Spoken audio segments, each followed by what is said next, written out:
Des joueurs de foot derrière le comptoir, l'image n'est pas banale, même un peu surréaliste. Allez-y, testez. Évidemment, ils n'ont pas changé de métier. S'ils sont là, c'est pour une association présidée par Frédéric Canouté. Il faut dire qu'ici, le concept est pour le moins atypique et pour la bonne cause, au service des orphelins du Mali.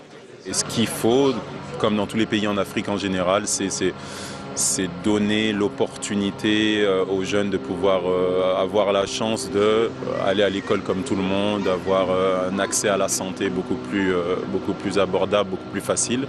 Et c'est ce qu'on essaye humblement de mettre sur pied avec ce village d'enfants.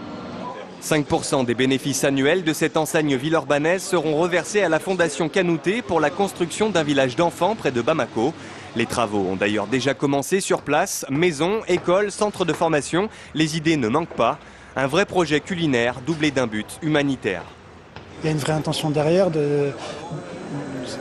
On reverse directement un pourcentage à cette association qui fait grandir un village en Afrique. On connaît tous, en tout cas par voie de presse, les besoins de ces pays-là. Et c'est vrai que profiter de l'inauguration du concept multifood pour pouvoir aider ces pays à se développer, c'est une très très bonne chose.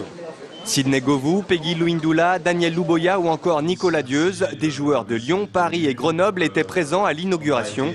Un bel exemple de solidarité qui pourrait bien rimer avec du concret en Afrique d'ici quelques semaines.